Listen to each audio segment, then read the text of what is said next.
This afternoon I want to take you through a little brief slideshow on Highwood and Amaru and tell you a few things about how God is leading down there in Australia with our work. I don't know why, but He has given us some work to do in that vineyard. He's laid these things in our laps, and we are just sort of moving along as best we can under the guidance of the Lord to establish health retreats that will win souls to the kingdom. I just had a visit down there in Australia. I came back on Tuesday night, and I was 2 days at home, and then I came out here. So here I am. And the thing about it is, while I was there were some health guests that came through the program. In fact, 2 sets of them. And I interviewed some of them as they were preparing to finish their program. And Pauline said to me, "I came to quit smoking," she said, "and I thought it'll never work," when she got there on campus. But she said after it was all over, she was there for 5 days, went through the detox program, lots of treatments and lots of exercise and lots of water and, well, all the 8 natural remedies, in a detox format or formula. And she quit smoking. She said, "I was struggling for 3 days." But she said, "I prayed and God took away my cravings." This is a woman who, isn't really a praying person. And anyway, she's from Adelaide, which is near where Amaru is going to be.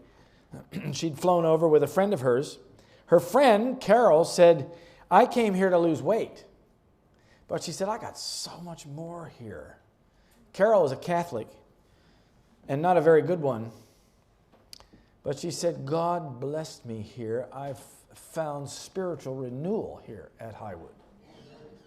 And she's not ready for Bible studies yet, but she's very impressed with Seventh-day Adventists as a result. I had another lady come to me, or rather came to our program, and I asked her about it. And she said, she gave me some suggestions that we can improve. We're always open to suggestions for improvement. But she said, what was really important about this for me, she said, was the spiritual. I thought, really? Because most people object to the spiritual. If you're too strong, in Australia, they're very secular, and so they object to having too strong. She says, I needed that. And one of my staff members was walking with her, and she said, "Today I prayed for the first time in my life here at Highwood." Oh, that warms my heart. That just touches my soul. If you want to get our monthly newsletter and our daily briefings, be sure we have your email address, because I give you updates on these different people. Bronwyn and her son were having a very hard time in life, very, very difficult family problems and health issues. They both came to the health retreat, and at the end of the program they said, "This has saved my life." The woman said this. And she said her son, who was having difficulty with certain musculoskeletal things, she says those have been resolved. He's now back to being a normal child again. I think he's about 13 or 14, something like that. Nice kid. You'll see, if you go on our website, you'll see pictures. The Highwood website, you'll see pictures. And if you want to get to the Highwood website, you can go on the Keep the Faith website. On the right-hand column, on the right-hand column, there's a link down at the bottom to Highwood. And there's also a link to Highwood Soul, which is our Facebook page for our alumnus, our guest alumni. And it'll keep you up to date on what's going on at Highwood on a regular basis. It's just Facebook. And they'll keep with pictures and comments and things going on, recipes, health tips, health videos, various things there. You'll find that very interesting. Anyway, so Highwood is making progress. This is Highwood Health Retreat. It's a beautiful spot up in the mountains. If you haven't seen it before, it has 13 guest rooms in this wing going off to the left, and out off the picture is our therapy department that was renovated last year. This year we're renovating the guest rooms and adding bathrooms into all the guest rooms. And I was telling Kent this morning or this afternoon that I was struggling with how to get all of our guest rooms to have bathrooms, because people these days don't like dormitory style living when they come to a health retreat, especially if it's meant to be a good one. Well, anyway, one night I've been struggling with it for a while, and one morning I woke up in that foggy morning, early morning time when you're just waking up and you realize you're still alive and you have another day ahead of you. And I was just thinking and praying about this, and all of a sudden it hit me exactly how to do it. And it was like that little voice just said, the Lord will guide your steps, the voice behind you, so this is the way, walk ye in it. And so we're doing it, and it's almost done now. In fact, perhaps by the beginning of May, we'll have all of the en-suites, as they call them, finished in all of the guest rooms. 2 of the guest rooms down here at the end, the last 2 on this end, they're actually getting expanded into what we call studio flats or apartments with a little kitchenette, a little dining area, and a little lounge room, as well as the bedroom and bathroom. And so they'll be suitable for active retirees, for instance, who want to come and spend a longer time with us and volunteer as they wish to help out with various aspects of the program. And we might use it for long-term volunteers, or we might use it for long-term or short-term staff who are waiting for housing. There's a lot of different ways that we can use these rooms. Or they can just be an upgraded room for somebody who wants to pay more. But anyway, that's one of the things we're doing. And I've been thinking about it. And if there is a large interest in perhaps some longer-term active retirees that want to come and spend time there in a spiritual environment and have the blessing of working with our guests and our staff and so on, if it's really good, I could think of a way to do 3 or 4 more of them, of those little studio flats that would work out for them. But we'll see how that goes in due time. The wing that's coming out to the front also gets renovated. That's a future project. That'll start probably in May or June. We're going to enclose the drive-through porch and make that a physical fitness area for inclement weather, as well as a staff room where we can meet as staff to have worship and pray for our guests and talk about them among ourselves, because you have to have a way and a place and a time to talk and get everybody on the same page so we know what's going on with them. And that way our medical team can be engaged in a better way. And there's a wing going out the other side that has kitchen, dining, laundry, store or shop, and that has all been renovated, and it's absolutely gorgeous. I'll show you some pictures of it if I have them here in a few minutes. Another statement from the Spirit of Prophecy: medical missionary work promises to do more in Australia than in America to open the way for truth to gain access to the people. I figured it out, I think. It's because the people are so secular and they haven't had any religious background. And when you touch them with kindness and love and personal interest, they respond even more powerfully than up here in America. Ministry of Healing says Christ's method alone will give true success in reaching the people. The Savior mingled with men as one who desired their good. He showed his sympathy for them, ministered to their needs, and won their confidence. Then he bade them, come follow me. We're doing that mingling, sympathy, ministering to their needs phase at Highwood. And we hired a person to follow up so that we can bid them, come follow me. We have a Bible worker, and things got so out of hand in a good way. Well, welcome, folks. Come on in. Change of plans. Praise the Lord. Come on in. All right. The Lord, we want to be able to reach them. And so we're in the process of working with Bible studies all over Melbourne. We had a literature campaign last year in March, and we have Bible studies from that as well. And so my Bible worker can't keep up with it. She's overwhelmed, so we hired a second person. In fact, we have a third person temporarily doing Bible work with them. So our Bible work is just exploding, and I think that's just fantastic.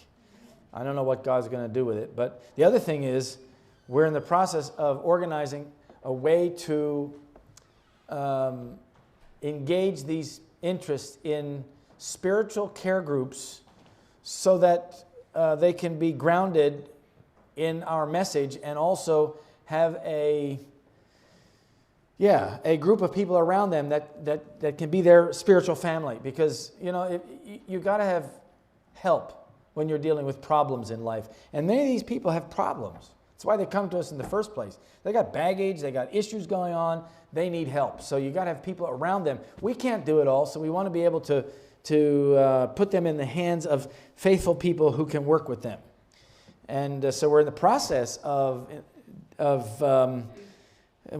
consulting with some faithful Adventists who are doing this kind of work in and around Melbourne. So hopefully something can mature out of that.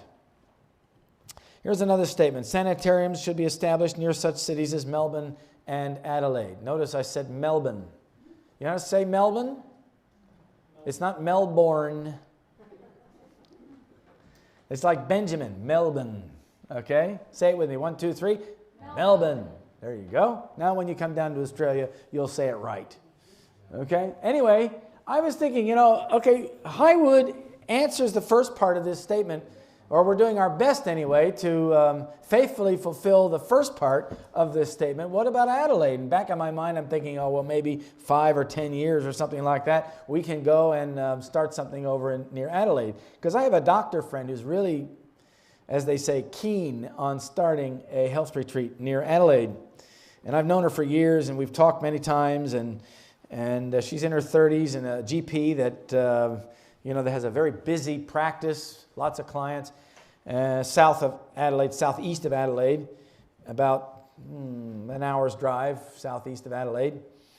And so I knew about this, and I'm just thinking about maybe 5 or 10 years, we might have the opportunity to do such a thing if the Lord opens the way. Well, anyway, stuff happened, and now we're already in the process. I'll tell you about that in a minute. This is the school building where we have classrooms, offices, library. We also have the staff family living there in a 3-bedroom apartment in that place. It's all been renovated. The 3-bedroom apartment has been renovated.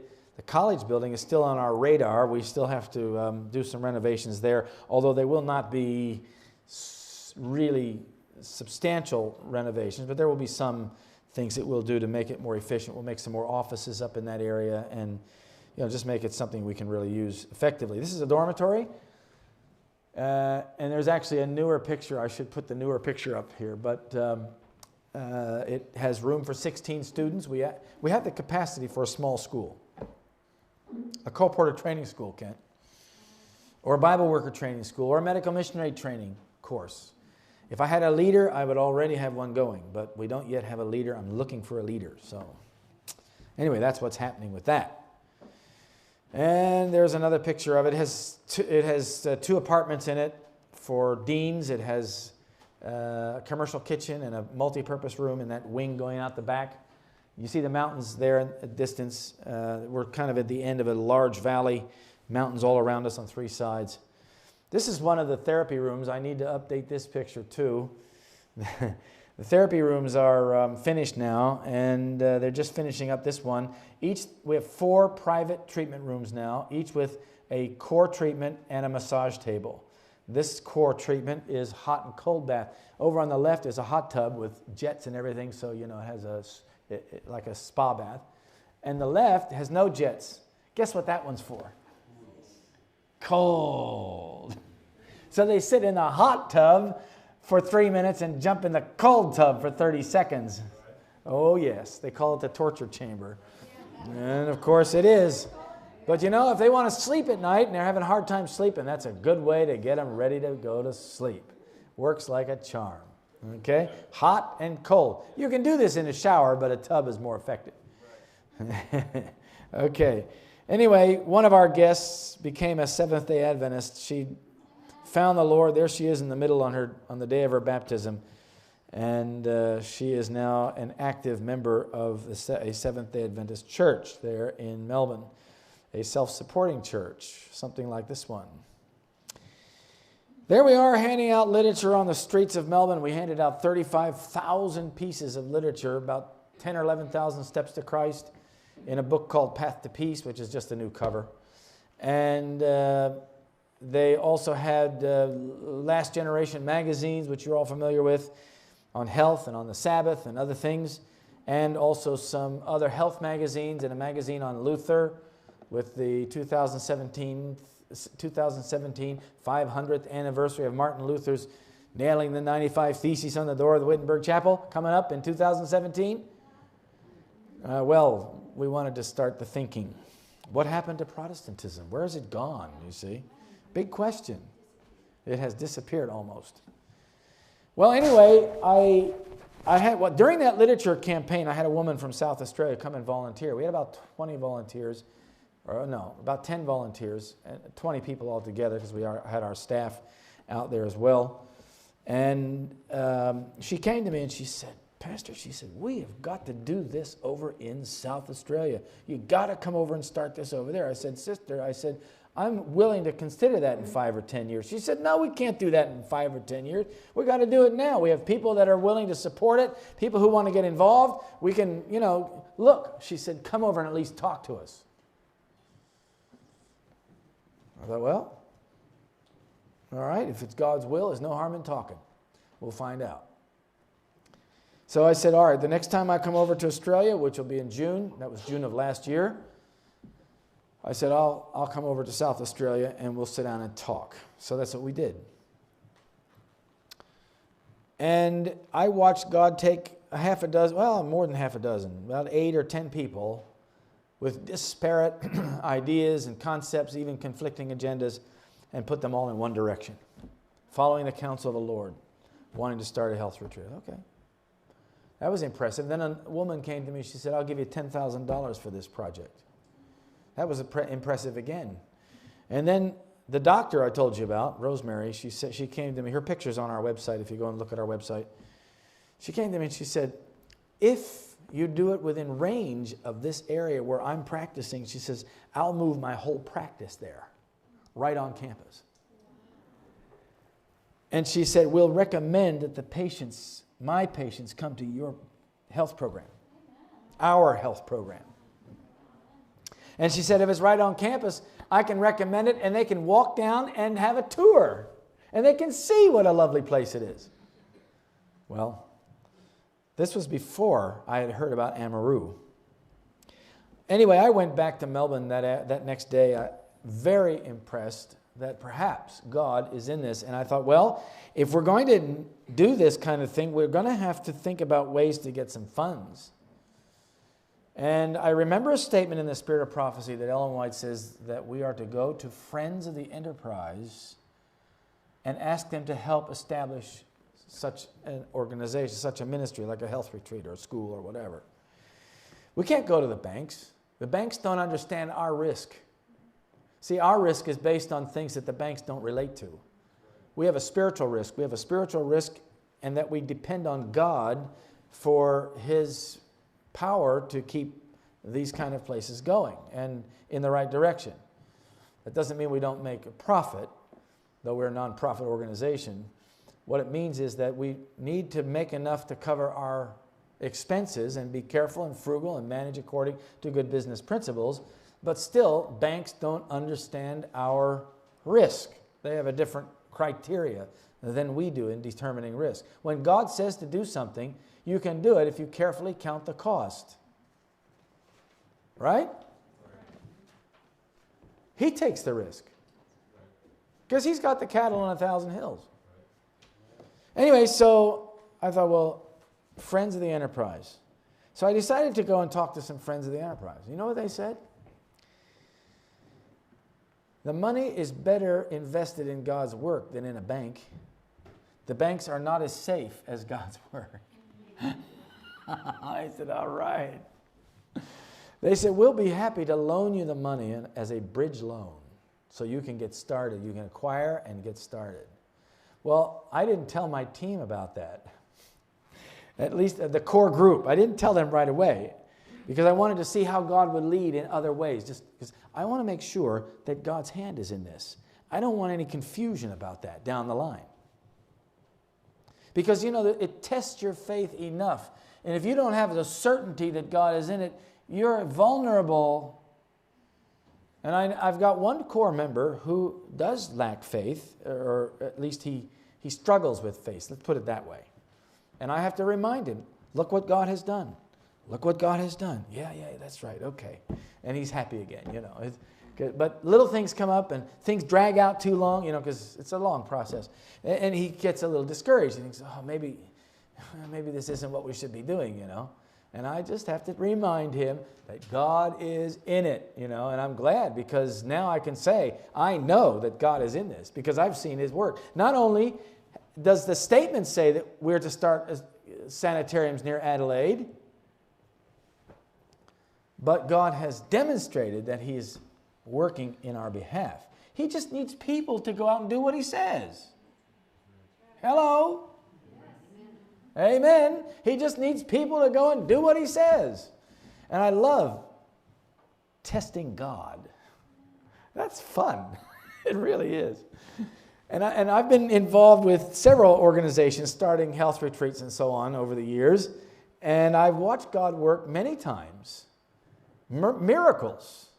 And so I've learned to understand the way God works. Each time it's a little different, but the general principles are the same. So I said to the Lord, I want to know that you're in it. And I told my core group down there, we have to know that God is in this before we move ahead.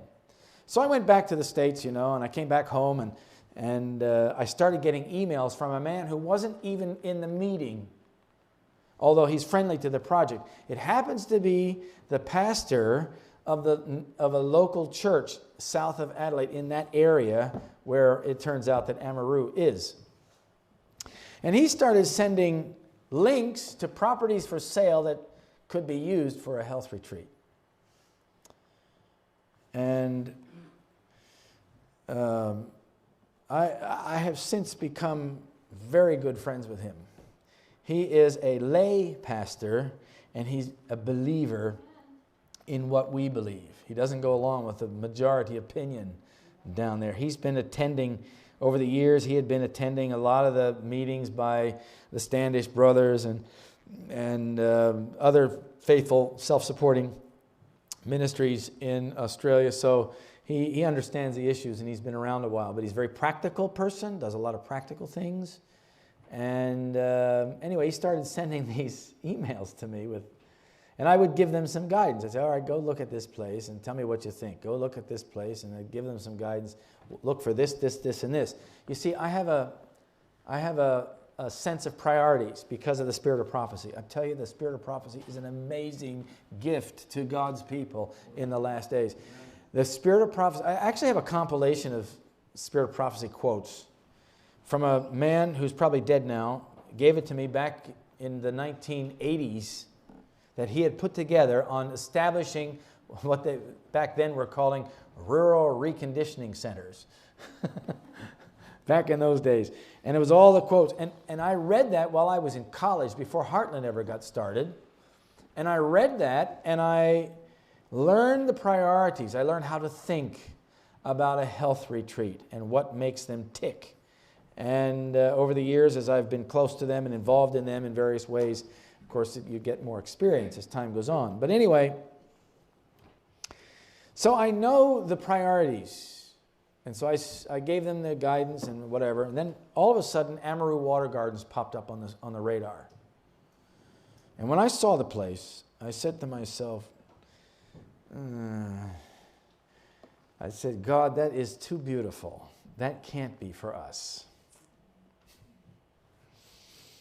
I said, it's too nice. It's too gorgeous to be something that you would give to your people. Am I right? He said to me, just hang on. God doesn't talk to me in audible terms. He gives me impressions, though. You know what I mean?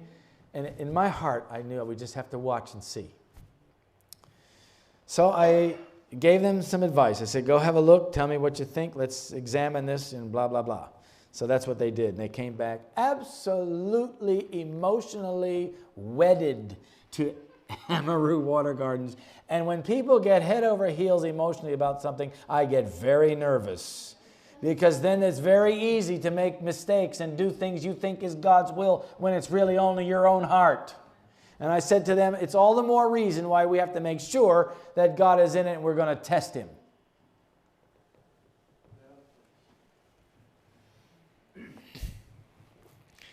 I said to them, look, they're asking $1.5 million. And we're not going to offer them anywhere near that. I said, we're going to offer much less than $1.5 million. Because we want to know that God is in it. So they all reluctantly agreed. Yes, if God's in it, it'll, blah, blah, blah, blah. So anyway, well, we finally got around to making the offer. $1.3 million is what we decided to offer. $200,000 less than what they were asking, and $300,000 less than what they said they had in it. They said they had 1.6 in it. Of course, that's, real estate agents, they tell you things that make you either want to raise your price or raise your offer or whatever. Anyway, 2 days later, the estate agent wrote me back and he said the property has gone under contract to someone else, to some other party. And you could have heard the collective air go out of the balloon of our core group over there. And I called them. I knew I better call them up and talk. So I rang them up on the phone and I said, listen, if God's not in it, we don't want to go near it. Yes, that's right. But I said, if God is in it, it will come back.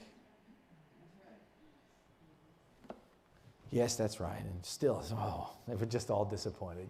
It was palpable. The disappointment was absolutely palpable. And the pastor, I rang him up and we talked a while. And he says, Hal, he says, just wait. Let's just wait and see what happens. I said, that's right. So we waited. I said, you pray and I'll pray. We'll all pray. So we all just prayed. 2 days later, the estate agent wrote me back again by email, and he said, the contract has fallen through. You'd better come do your due diligence. I was blown away. I couldn't believe it. I thought for sure this was not going to come our way. So I sent my builder over from Highwood, David, and I said, go look at it. Make sure it's well built, well maintained, and is flexible enough that we can use it according to our needs. He went over, came back with a good report, and we held in with our offer. And then the estate agent pushed hard. He wanted to get us to increase the price. And he pushed, and he pushed, and he shoved, and he pushed. And I kept standing back. Finally, I wrote him an email. I said, his name is Nathan. I said, Nathan, and I gave him secular reasons why we couldn't increase our price. But I said, we are very sorry if we have wasted your time. Please accept our humble apologies, but we cannot increase the price.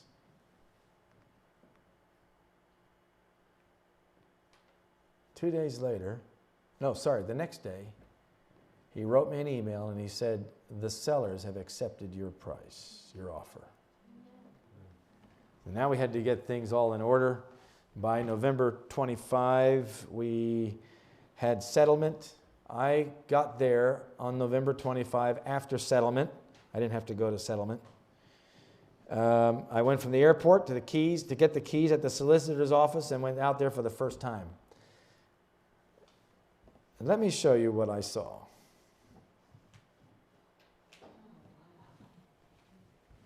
This is Amaru Water Gardens.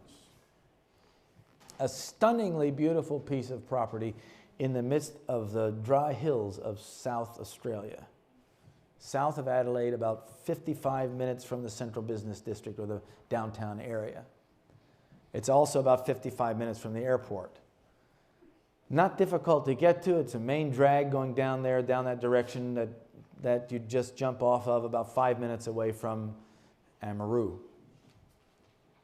I sat on that picnic table across the lake over there, and I sat there for 30 minutes, and I told everybody else, I said, just leave me alone. I want to just take it all in. And I sat there as I watched the birds and the waterfowl and looked at the trees and the flowers and the water lilies. There are tens of thousands of water lilies in that lake of several different varieties. In fact, this place was used as a bed and breakfast outfit. They also had a botanical nursery for water botanicals, which they would sell retail and wholesale, namely water lilies. And they also had a wedding business for outdoor weddings. You can see why. Absolutely gorgeous. In fact, speaking of selling water lilies, our team was cleaning out a fountain. We have what they call a reticulating fountain. It keeps circulating the water, and it's just a waterfall, and it's a beautiful spot, And at the bottom there's this mucky pool that needed to be all cleaned out. So they were cleaning it out, and they pulled out 12 water lily crowns and threw them in a bucket. The gardener, he volunteers 2 days a week, and we have another gardener that's living there and volunteering 5 days a week. Plus he's doing security, provides security for us while we get through and navigate the local county's regulations, and there's a lot of things that we have to work through. Well, anyway, he threw these 12 crowns in a bucket, and a few minutes later, a car drove into the place. And the fella got out of the car and he said, "Are you open for business?" He wasn't sure what to say. Then he finally got his footing and he said, "What can I do for you?" He says, "Well, I want to buy some water lilies." Well, he said, "There's 12 of them right there in that bucket." He says, "How much do you want?" He says, "I'll take $20 a piece." They're worth $30 a piece. So he got a deal. He whipped out his wallet and gave him $240. That was our first operational income. About 2 months ago that happened. It's summertime down there. It's just now coming into fall as we're coming into spring. And so back then it was pretty nice. And anyway, right now it's coming to the fall season and starting to cool off. And we should hopefully get some rain in the near future. This is the lounge room.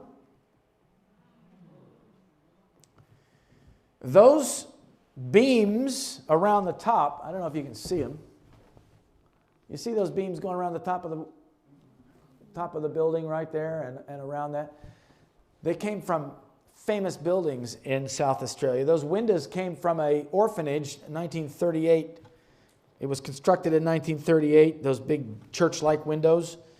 And the beams that hold the roof up also were collected by the people who built the building. They collected them for many years, all the things that they wanted to use in making this lodge. Those windows in the back of the lounge room, those are theater doors from an old theater in South Australia. You can see the LED light working in those windows. If you look at them closely, you can see that they have some beams going off, like at the bottom is the sun, for instance, and the beams. We're not into sun worship, but anyway, that's what it looks like. And then you have some cross beams going across in two different directions. It makes every piece of glass a different shape. No two pieces of glass in there are the same shape in each door. Not only that, each piece of glass is beveled, and it provides a very unique and beautiful, actually, appearance. Again, you can see the beams, like that big pillars holding up the roof here, and there's one down the other end of the kitchen right down in there.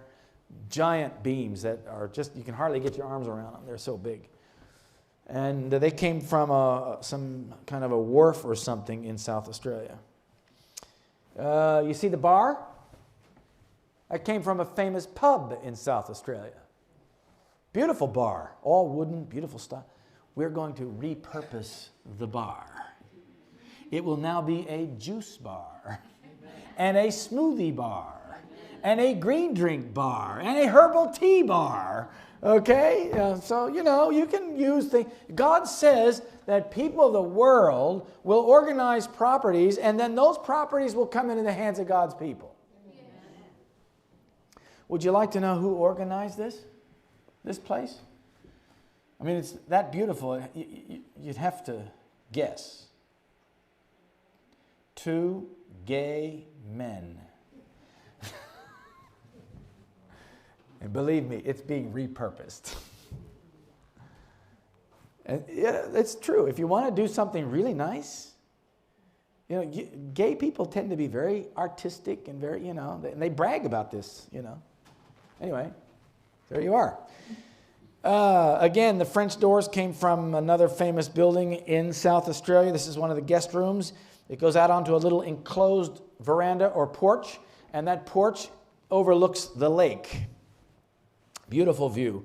It's one of the bathrooms with a hot tub and shower and all the rest. Another guest room. This guest room goes out into the little veranda out there, little porch, and then a gazebo, which you can see behind it, and that overlooks the lake as well. A couple of upstairs bedrooms. There's 2 large bedrooms, which we may divide. I don't know yet. We're still looking at all that. And then we have a function building. If you're going to have weddings, you have to have a place to have receptions. And this building serves as a reception area with seating for up to 100 people, 80 to 100 people, depending on the configuration. And we are presently working through how to sort this out, how to use it properly. But we think in community programs, retreats, spiritual retreats, classes, health classes or Bible classes or whatever, those things are the kind of things that can be done here. It has a full commercial kitchen, pots, pans, utensils, tableware, flatware. You can even see the rice cooker off on the left here. And a refrigerator, walk-in refrigerator in the back. It had also a freezer full of meat, first cut meats. Nice stuff if you're a meat eater. What are we going to do with that? Well, a friend of mine, the man who organized those other meetings, he has a big dog. And the big dog is living like a king, I can tell you. One happy dog. T-bone steak and who knows what else. Well, anyway, we repurposed that meat, didn't we? It has garden growing areas. It has shade houses for plants. We already are experimenting with aquaculture and hydroponic methods, as well as eventually we'll start a regular garden beds as well in the dirt. You know what aquaculture or aquapon is? It's where you have fish that fertilize the water, and then that's cycled in through the plants. Anyway, here is the barn area, the big barn, big sprawling barn, left and right, and then behind it is the guest house, which is detached from the main lodge, which is the farthest down. You see the entrance into the main lodge right there, and it is a beautiful section of the property there. It makes it very attractive and appealing to our guests and to people who come along. By the way, we had an open house for Adventists in January 11. It was interesting. Again, this is God's hand. We saw God's hand in this. We began to, the word got around South Australia that there's another health retreat getting started, and people are getting interested in it because they're talking, around and whatever. Well, we thought we'd better invite them out to come and visualize and visionize and see what God can do. So we had an open house and invited the people to come. We sent out little cards, invitation cards to all the churches they can hand out to their church members, and many of them did. And we thought, well, maybe we'd get 50 people. And then the forecast came along, and we thought we'd get less. The forecast was for rain. Thursday, Friday, Sabbath, Sunday the 11th of January, Monday and Tuesday. 5 days of rain. Now, they really need rain in South Australia, but we began to pray, Lord, we don't need rain on the 11th. Every other day is okay, but not the 11th. And it started to rain Thursday as predicted, Friday as predicted, Sabbath as predicted. I was preaching Sabbath in the church where, the nearest church where that pastor is that gave us the pictures of this place, or the link to this place in the first place. And Sabbath afternoon, we looked at the forecast for Sunday. Sun. 70 degrees. Beautiful day. Praise the Lord. We saw God's hand. And you know what else? More than 100 people showed up to the open house. We were crammed into that function building. And they were on fire. They were enthusiastic about the concept that we're, of course, proposing. And many of them not only signed up to receive our newsletter, but also have asked if they could consider volunteering. One woman, I met her in the barn, and her husband. She said, I'm Joanne Jones. She said, I'm an architect, and if you need help, I'm willing to help.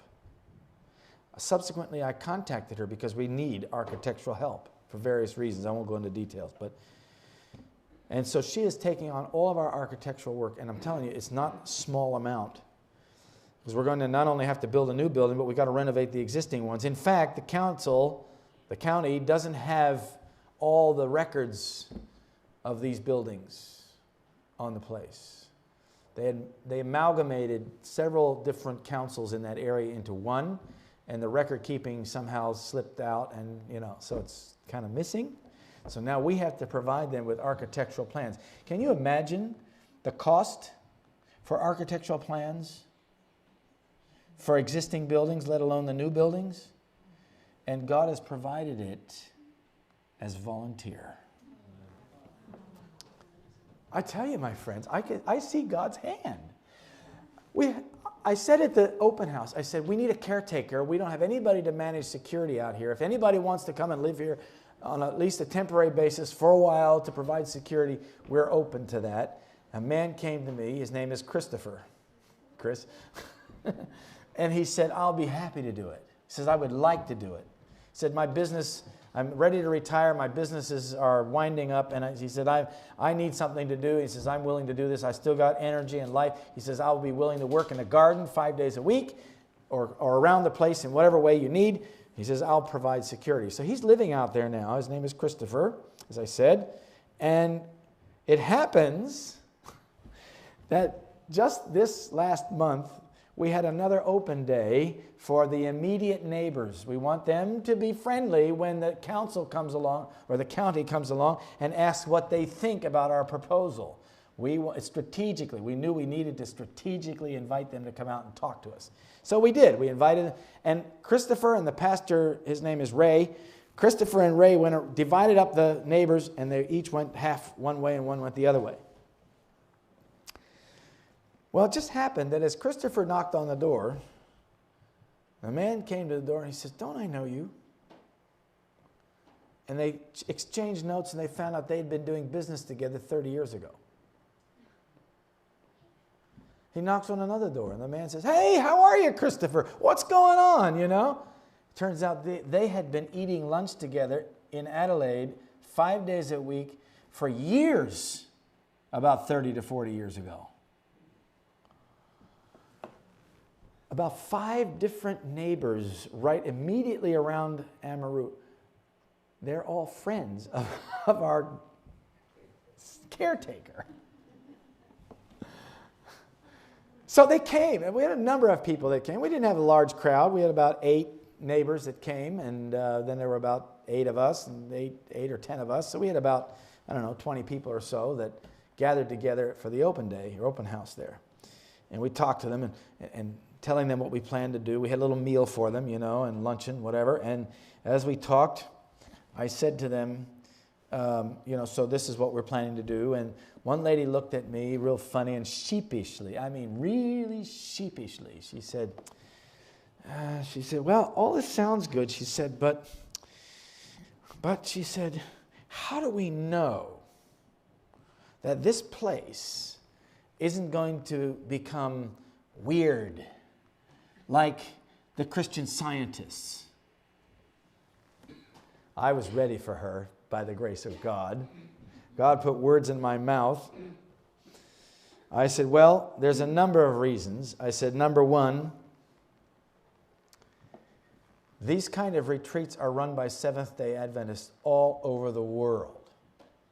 They're well respected, well patronized in many places, and I listed a bunch of them, you know, from Romania to all over the United States and Latin America, Brazil, and other places. I know of, you know, a variety of these places around. And I said, they're well known, and I said, but there's another reason as well. It is no secret to the scientific community that Seventh-day Adventists understand the principles of the secrets of longevity. I said, it is a matter of fact that Seventh-day Adventists live 7 to 10 years longer than the average population. And they're listening. And I said, there's a 25-year, at least 25-year study, medical study on Seventh-day Adventists. I said that's going on and documenting the principles of health that give Seventh-day Adventists 7 to 10 years longer than most everybody else. And I said, besides, have you ever heard of blue zones? No, what's a blue zone? Nobody knew what a blue zone was. Well, I knew that they wouldn't know what a blue zone was. But anyway, I just wanted to get their questions going. And I said a blue zone is a place where far more people live to be over 100 years of age than in other places. I said, I don't know what the percentages are, but it's a lot.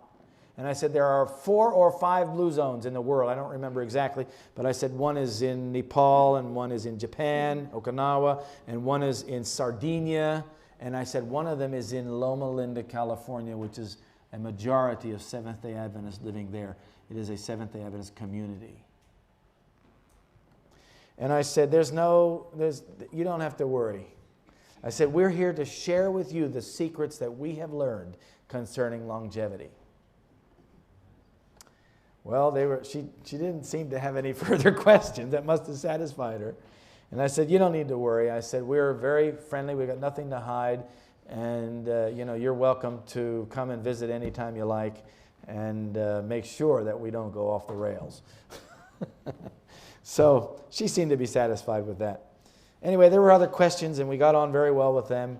And that was the open day for our neighbors. Well, this is one of the gardens, the lower gardens. This is one of the upper gardens. As you can see, there's lots of plant life there. This is the lake. You can see all the water lilies, just some of them just coming out beautifully, beautiful flowers. I sat there and watched these beautiful pink flowers as they sat there in the water. And over here some yellow ones, and over there some white ones. And oh, I tell you, the peace and tranquility just settles down on you. Another picture, you can see all the water lilies in the foreground. Like I said, there's just tens of thousands of them. We already could have a business going if we just had a way to market it. This is the upper gardens, again, looking the other direction, and you see the bridge there in the middle? Nice little bridge under the big sprawling willow tree. Makes a perfect spot for wedding pictures. So you can see why people like that place. Again, another picture of the main lodge and the guest house. All right?